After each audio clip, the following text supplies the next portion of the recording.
Et vous savez qu'il existe un gouvernement en exil de l'État fédéral de la Russie, enfin pardon, juste de la Russie, parce que normalement, je dis, si ce gouvernement arrive au pouvoir, la Russie ne sera plus fédérale, elle sera décolonisée, voilà.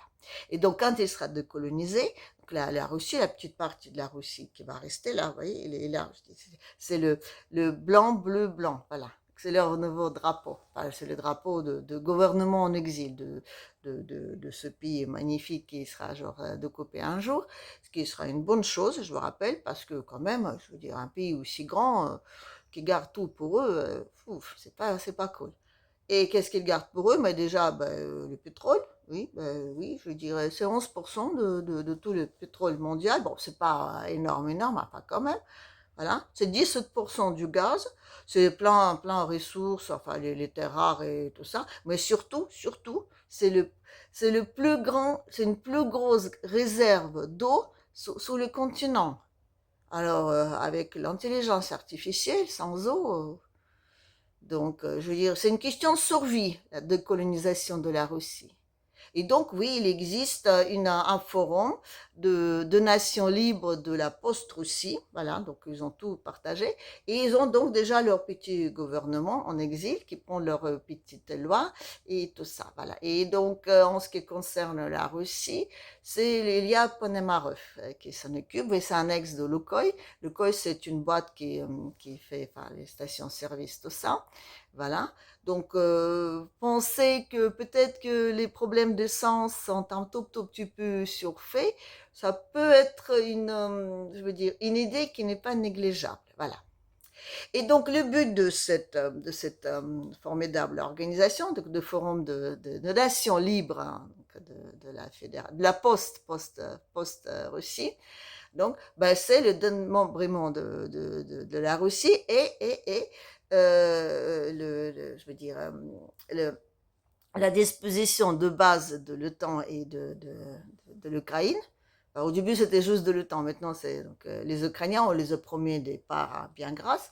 Voilà, sur tout le territoire de la Fédération de la Russie. Ils le disent ouvertement, ils ne le cachent même pas. Dans ma dernière vidéo, je vous ai même montré le petit extrait. Bon, je vous montre juste un petit peu, bon, ben, même si vous parlez pas russe, ben, vous voyez au moins, je veux dire, vous voyez au moins les personnes qui sont assis à table, c'était en 2023. Et regardez leurs petits drapeaux, hein, je vous dis, ils sont bien mignons. Ensuite, donc, ce forum, il est soutenu, bon, il n'est pas officiellement soutenu par l'Union européenne, même si, je veux dire, indirectement, il est soutenu par tous les lobbies qui se tiennent aussi bien à l'Union européenne que donc ce forum. À commencer par Meta, voilà, donc, bah oui, Google, Facebook, enfin, je veux dire, comment on appelle ça, les WhatsApp et tout ça. Alors, ben oui, je veux dire, ils sont à fond dans les affaires démocratiques et ils veulent donc que la Russie soit décolonisée. Voilà. Bon, ça va de soi, il y a là-dedans aussi Luc et Martin, enfin tous les autres trucs. Je veux dire que le projet, il est plutôt transnational, voyez-vous. Voilà. Et je vous rappelle encore une fois que les corporations transnationales qui veulent, donc, on va dire, régir le monde de leur main ferme et très humaniste, voilà, et ils ont besoin d'eau, parce que sans eau, l'intelligence artificielle ne va pas marcher. Et je vous rappelle que la Russie, en plus d'être une grande méchante dictature sanguinaire qui veut manger tous ses voisins, c'est ce qu'on dit, elle possède une quantité d'eau, mais absolument phénoménale. Alors, sans ça, voyez-vous, ben, tout ça, ça tombe à l'eau, voilà. De sorte qu'on peut dire quelque part que la Russie mène pas une guerre contre l'Europe, contre l'Amérique ou contre l'Ukraine, enfin, je veux dire, pas contre les pays. La Russie, elle mène une guerre contre cette petite pieuvre mondialiste qui veut posséder le monde. Voilà. Et dans ce cadre-là, donc, je dis dans le cadre de, ben, il faut décoloniser la Russie, il était mis au point un projet donc en 4 étapes. Enfin, je ne sais pas si la première étape était déjà mise en place ou c'était juste le hasard, mais néanmoins, on repère bien qu'il y a tous les 10 ans, il y a une petite progression. La première progression, c'était au 94, au 1994, et c'était donc en Ukraine, tiens, comme par hasard. Oui, donc on a organisé les élections les élections avant date, voilà. Bah oui, là-bas c'est toujours, je veux dire, c'est très, très démocratique, donc on organise les élections avant qu'on doit organiser les élections. Et ça a commencé par les gens qui travaillaient dans les mines ont organisé une grève. Ils ont dit on veut une Ukraine fédérale. Non, bah, ils commençaient déjà à voir que toutes leurs richesses se fuyaient un peu à droite à gauche. Donc, ils ont manifesté. Et du coup, on a organisé les élections. On a d'abord voulu organiser un référendum. Eux, ils voulaient un référendum. Ils dit on organise un référendum et on donne toute l'Ukraine, donc aux endroits, aux régions ukrainiennes, donc leur capacité de décider eux-mêmes comment ils veulent vivre. Voilà. On a dit que non, on n'organise pas les référendums, on organise des élections. Comme ça va les calmer. Voilà. Et puis après, on annule les, euh, les référendums, tout ça. Et donc, pour organiser ces élections, on a un tout petit peu corrigé les constitutions, c'est-à-dire que c'est en ce moment-là qu'on a rentré une petite écriture comme quoi le président doit obligatoirement parler ukrainien. Sinon, niet. Voilà. Je veux dire, eh ben, tu veux diriger l'Ukraine, hein, surtout l'Ukraine fédérale, hein, tu dois parler ukrainien. Voilà. Donc, à l'époque, celui qui devait se présenter et qui a eu quand même, qu'on disait pro-russe et qui a eu pas mal de votes, c'était, attendez, je l'ai noté, parce que je l'oublie de temps en temps, oui, c'était Kuchma, voilà.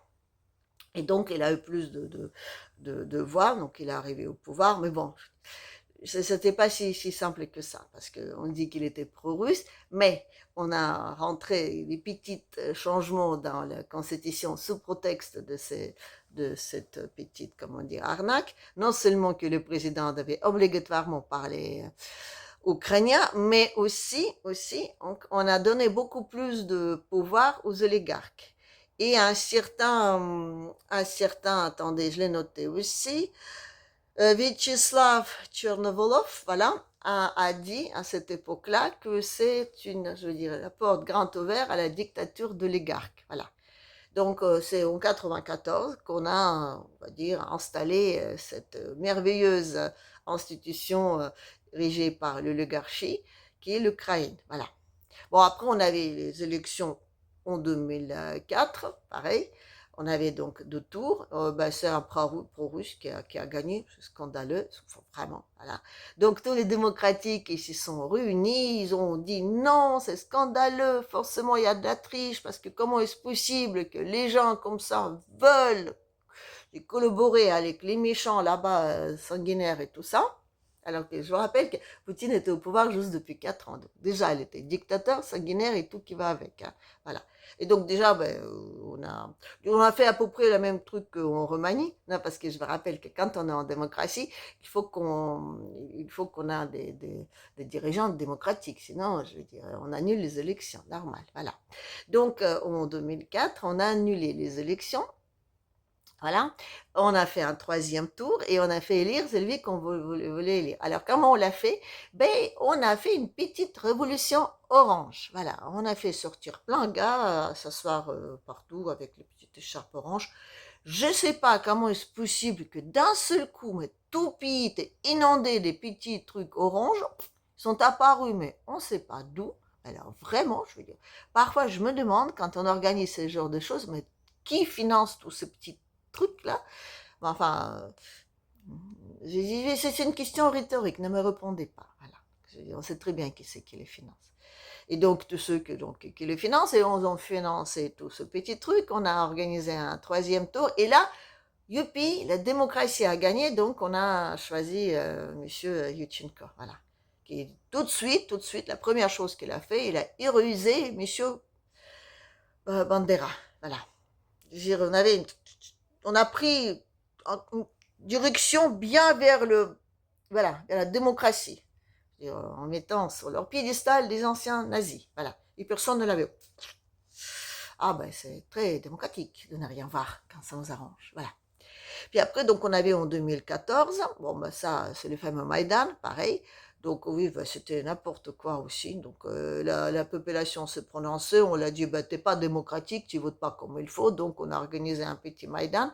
Donc on a tiré bah, aussi bien sur les manifestants que sur la police. Ça a un petit peu, je veux dire, chauffé. Du coup, bah, tout le monde s'est tapé dessus.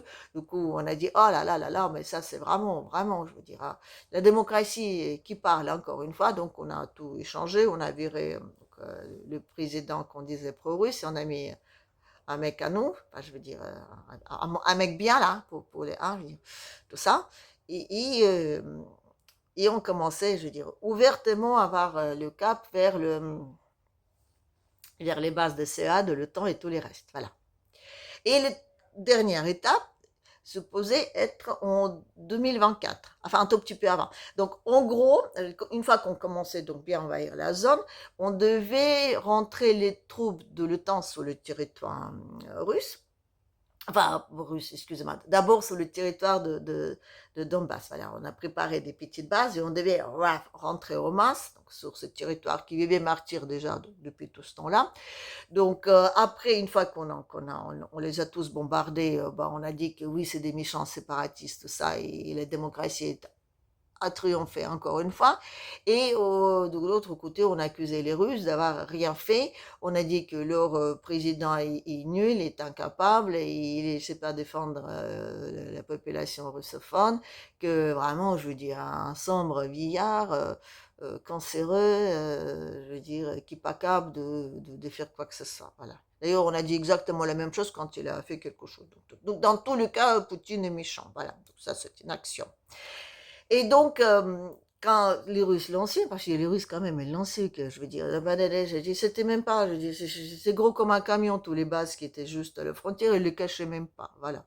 Donc du coup, qu'est-ce qu'il a fait? Ben déjà, il est allé voir les partenaires, amis, ennemis américains, voilà. Et il leur a dit que les mecs, ça suffit, vous retirez vos bases. Voilà. Si vous ne retirez pas vos bases, ben, on va pas être content. C'était en décembre 2021. Voilà. La délégation russe est allée à New York, puis à Washington, parce que d'abord, ils ont allé à l'ONU. Bon, on leur a dit dictateur sanguinaire, puis on va même pas t'écouter, non mais hein, voilà.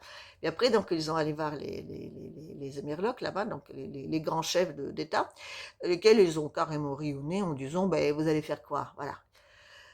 Oui, oui, oui, on a pu éviter tout cette petite, on va dire, tout ce petit conflit déjà en décembre 2021. Ben, on l'a pas fait parce que la Russie est méchante. Et je vous rappelle, la Russie a beaucoup, beaucoup d'eau. Et ça, c'est impardonnable. Voilà. Donc, je dirais, il y a déjà beaucoup de pétrole, c'est un dictateur, mais beaucoup de pétrole et beaucoup d'eau, ben, ça, c'est dictateur sanguinaire plus, plus. Voilà. Qu'est-ce que la méchante Russie a fait? Une fois qu'on l'a viré des États-Unis, en le brillant, on est en décembre 2021.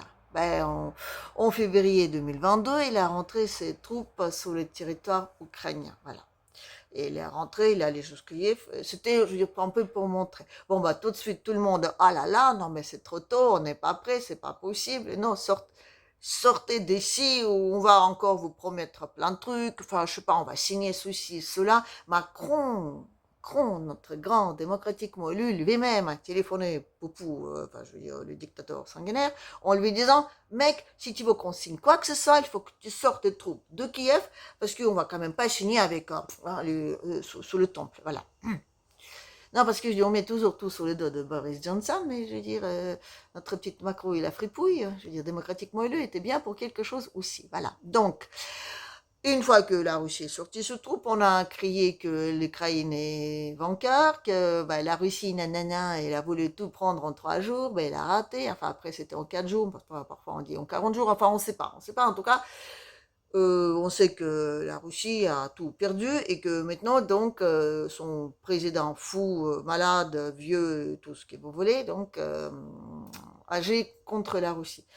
Sachez que la Russie, je veux dire, rentrait ses troupes ou il ne rentrait pas ses troupes, la guerre était inévitable et tout était fait pour ça. Pourquoi? Parce que l'Ukraine, c'est une merveilleuse petite clé vers les ressources russes. Voilà. Il était créé comme ça dès le début. Je dis déjà, les élections de 1994 le montraient bien. Et de dire que Poutine ne le comprenait pas, c'est pas possible. Et effectivement, je veux dire, c'était une évidence, voilà. Sauf que la Russie à l'époque n'était pas tout à fait prête. Oui, déjà en 2014, elle a pris la Crimée parce que ça c'était vital, parce que si on lui fermait la sortie dans les mers Noires, là, on les fermait vraiment, je veux dire, on lui mettait un sac plastique sous la tête, on faisait un petit nœud dessus. Donc oui, non, la Crimée c'était indispensable, voilà. Mais, quand elle a pris la Crimée, on n'avait pas tellement de troupes militaires, parce que la Russie n'était pas prête, mais les gentils occidentaux non plus. C'est à partir de 2014 qu'ils commençaient à installer leur base. Donc il fallait du temps et au l'un et à l'autre, voilà. Donc, on a passé l'Ukraine, mais on a quand même mis plein de petites sanctions bien gentilles à ce méchant dictateur sanguinaire pour leur montrer, je veux dire, de quel bois l'Occident se chauffe. Voilà. Et là, voyez-vous, je veux dire, aujourd'hui, donc, on a passé la fameuse date de 2024, donc on n'a pas enlevé Poutine. Déjà, je veux dire, on perd un peu la main, donc du coup, il faut trouver une solution. Donc la solution, je dirais, il est là, voilà.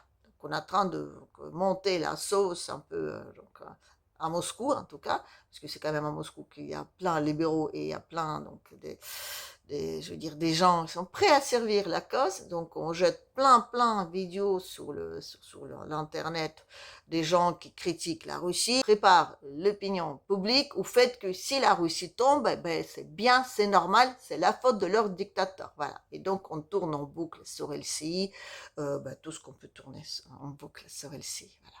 Et c'est vrai, tu regardes ça, tu dis, waouh. Non, mais qu'il raconte des conneries, je veux dire. Ça fait depuis plus de 4 ans qu'il raconte des conneries. Et je veux dire, les mecs, à un moment donné, tu dis, mais il n'y a pas un petit truc là qui se passe dans vos têtes, je parle des Français, pour dire, il y a quand même un truc qui cloche, parce que, bon, je veux dire, quand même, hein. Mais non. Je dis, ça gobe tout, ça gobe tout. Et les autres, donc, ils vous racontent des trucs, mais je veux dire, mais quand tu les écoutes, tu dis, c'est tout ce que vous savez. Non, mais c'est vrai, quand tu veux montrer les gens qu'on attrape dans le rue, qu'on fout dans le bus et qu'on envoie sur le front, en sachant très bien que, excusez-moi, c'est l'Ukraine qui fait ça, ce qui vraiment, il n'y a pas grand-chose à montrer. Bon, on a montré une ou deux files d'attente, mais on n'en montre plus maintenant parce que je suis désolé, les problèmes d'essence, c'est pas si grave que ça, voilà. Enfin, c'est pas plus grave que quand c'est des vacances en France. Désolé. Et oui, en Russie, c'est des vacances aussi. Et de faire un coup comme ça, je veux dire, j'ai un sale coup avec l'essence juste avant le départ des vacances, oui, c'est vrai que ça énerve. De là, d'aller, je veux dire, il faut quand même pas charrier. Mais on nous le fait croire à fond, parce qu'il faut qu'on soit tous solidaires. Solidaires avec qui? Avec les corporations transnationales, voilà. Qui ne veut, je veux dire, à nous les Français, à nous les Européens, à nous, je veux dire, les personnes, je veux dire, du monde entier, que du mal, voilà.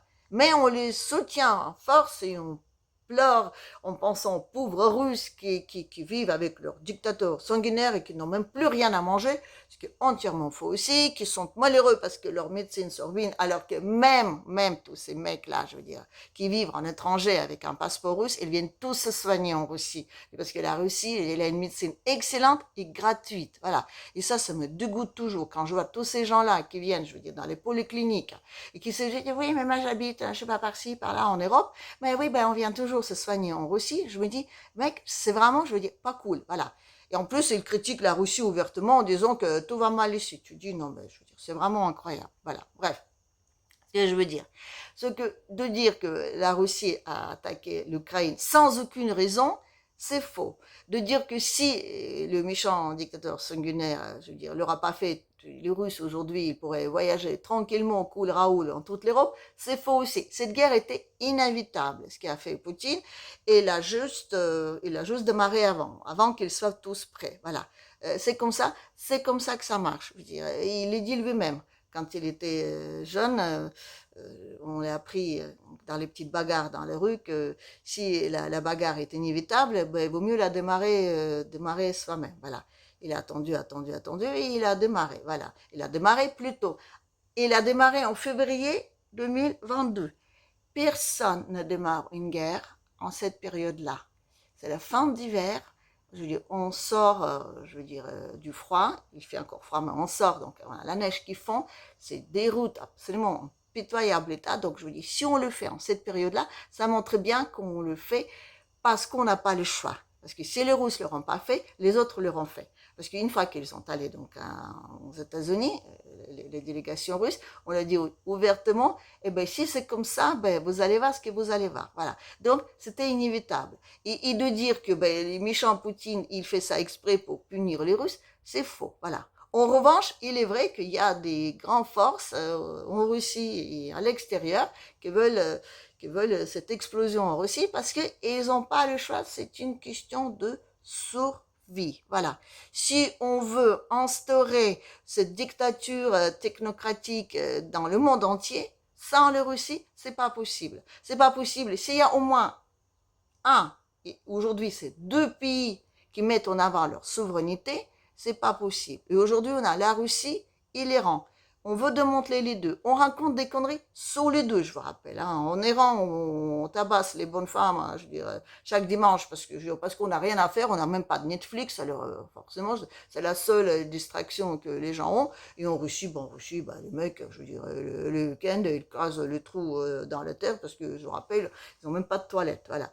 Il y a des gens, non, les gens, je me dis, c'est vrai, on se laisse aller au sentiment, au ressenti. C'est vrai, je dis, les gens qui font les réflexions sur les trucs de LCI sont souvent assez, bon, bien sûr que ça là, vous allez voir, oui, les méchants dictateurs, vous allez voir de quel bois on se chauffe, tout ça. Alors que je vous rappelle que les États-Unis ont 250 ans d'existence et ils ont eu à peu près, le même nombre de guerres. Alors, je veux dire, méchant dictateur ou pas, je veux dire, il faut quand même relativiser. Voilà. Mais bon, je veux dire, peu importe. Je veux dire, quand on est dans l'émotion, la logique, elle dysfonctionne totalement. Voilà. Donc, ce que je voulais dire, c'est que tout ce qui se passe aujourd'hui, c'est normal, c'est inévitable et que, bah, a priori, Poutine est au courant. Voilà. Et oui, il est au courant. Il est au courant, mais bon, je veux dire, il va doucement, il a son agenda, lui. Oui, je veux dire, il y a pas que les grands démocratiques qui ont des agendas. Lui, il a son agenda, lui. Et dans cet agenda-là, je dis, c'est bien, bien, bien préparé. On va avoir des élections à la rentrée. Les pouvoirs libéraux vont être pas mal démantelés parce qu'il y aura pas mal de personnes hein, de front qui vont venir. Donc, vous savez, il y a ce temps des héros. Donc, toutes ces personnes-là, elles vont donc se représenter, ils vont devenir députés. Donc, la majorité de pro-Poutine à demain donc, sera incontestable. Et là, on pourrait mener des petites réformes à l'intérieur du pays que les Russes attendent aussi longtemps. Voilà. Donc, si la Russie n'implose pas avant, je veux dire, avant début août, ben, je veux dire, on est mal, on est mal, on est mal. Voilà. Donc, on trouve n'importe quel prétexte pour essayer de monter cette petite sauce. Voilà. Le problème d'essence. Soyons sérieux, il n'y a pas de problème d'essence hein, en Russie. Il y avait un coup de panique, il y avait effectivement les choses qui étaient faites pour provoquer ce problème d'essence. Et je vous rappelle que le président, je veux dire, en exil de la Russie, c'est quand même un ex de Lukoil. Alors, s'il vous plaît, il y a quand même bien ces petites entrées quelque part. Voilà, il ne faut pas l'oublier. Et donc, on est en train de monter tout ce petit bazar avec, avec nettoyage des cerveaux à max. Rien que regarder les médias officiels, je dis, en Europe, c'est waouh, waouh, waouh. La Russie, ça y est, c'est capot. Bon, je vous assure, je me trouve à Moscou, il y a de quoi bouffer, il y a de quoi rouler, et il y a de quoi, je veux dire, même profiter de la vie. Il y a juste un seul problème aujourd'hui, c'est le problème de concombre. Figurez-vous, je ne sais pas comment ça se fait, mais ça pousse très mal. Voilà. Oui, ben c'est de ça que les retraités parlent. Ils parlent des problèmes de concombre. Je n'ai pas encore attendu un seul dire on a un gros problème avec le président. Voilà. Donc je pense que ça va pas bien marcher le truc là. Et je pense qu'aujourd'hui, Poutine a suffisamment placé ces gens un peu partout pour qu'il n'y a pas tellement comment dire, de retournement de situation. Même si on sait très bien qu'on prépare une petite révolution de couleur pour la rentrée. Voilà. Mais pour ça, il faut bien chauffer la population pendant les vacances. On verra ce que ça va donner. Voilà, bref, je vais m'arrêter là-dessus aujourd'hui. Tout ce que je vous dis encore une fois, c'est vraiment pour vous faire un peu méditer, si vous en êtes encore capable. Désolée, mais c'est vrai, parfois je lis les commentaires Je suis vraiment désespérée, mais bon. L'espoir fait vivre, voilà. S'il vous plaît, appuyez sur tous les boutons qu'il faut, là, partout, partout, partout, partout. Là. Celui-là, non, c'est pas la peine, mais tous les autres, appuyez, s'il vous plaît. Pensez à ma petite page Tipeee. Vous pouvez toujours faire tomber une petite pièce là-dedans, ça me fera très plaisir. C'est un soutien moral, ça va de soi, mais c'est aussi un petit soutien financier parce que vous avez remarqué, j'ai pas de pub, enfin je veux dire à l'intérieur de, hein, j'ai pas de trucs qui dit ouais, une petite pause pour vous expliquer à quel point un tel et tel truc formidable, voilà. Et je vous demande pas de l'argent pendant la vidéo non plus parce que je veux dire, c'est pas la peine. Non, je veux dire, les gens qui me regardent, déjà c'est très sympa que vous le faites. Si en plus vous appuyez sur le petit pouce qui regarde bien vers le haut, c'est déjà sympa. Si en plus vous avez envie de me remercier, pas seulement avec le petit pouce et le petit commentaire, merci, ben, ça me fera très très plaisir. Voilà, allez, ma petite blague habituelle et après donc je vous laisse. Un jour, des loups qui avaient très faim ont chopé un chien et ils ont voulu le manger. Alors le chien dit non, non, non, s'il vous plaît, ne me mangez pas, je peux vous être utile. Vous savez, moi je suis un chien bergère, donc moi je surveille beaucoup de moutons, beaucoup de brebis, tout ça. Donc je peux vous repérer, je veux dire, un animal qui sera un peu malade, un peu faible, et vous le mettre un peu de côté. Vous allez le manger et vous allez nous laisser tranquille. Vous n'allez pas donc, attraper les moutons et vous n'allez pas me manger. Mais moi, je veux faire de sorte que vous n'avez pas faim, d'accord? On va faire un petit compromis comme ça. Bah, les loups, ils ont donc, ils se sont réunis en 27, on va dire comme ça, et ils ont dit, pourquoi pas, voilà. Donc, ça a duré pendant quelques temps, ce petit accord, sauf qu'un jour, ben, il se trouvait que, il y avait un problème météorologique, je sais pas, il faisait trop froid, alors les brebis et les moutons, tout ça, ils sortaient pas de leur enclos, du coup, on ne pouvait pas trop leur amener une bête. Alors, ils ont dit, ben, si c'est comme ça, ben, on va bouffer le chien. Voilà. Donc, les loups, ils ont rattrapé le chien et ils l'ont bouffé. Mais comme ils étaient civilisés et très humanistes, les loups, voilà, ils ont dit, on va l'enterrer. Donc, ils ont creusé un petit trou, ils ont mis donc, les restes de chien dedans. Donc, ils ont recouvert de la terre et ils ont dit, tiens, on va mettre une petite pierre tombale. Mais qu'est-ce qu'on va écrire dessus? Alors, ils ont dit, bon, écrire à notre ami, bon, c'est peut-être un peu exagéré parce qu'on l'a quand même bouffé. Hein. Je dis, ça fait pas trop. Alors, on dit, on a qu'écrire ben, notre ennemi. Et après, ils ont dit, oui, non, ben, c'était pas quand même vraiment notre ennemi parce qu'il nous a quand même permis de bien vivre pendant 2 ans. Je veux dire, il nous a quand même bien nourris. Alors, ça fait peut-être pas trop. Alors, ils se sont réfléchis, ils ont réfléchi. Ils ont dit, tiens, on a qu'écrire de la part de tes partenaires. Voilà. Bref, allez, je m'arrête là-dessus et je vous dis à la prochaine.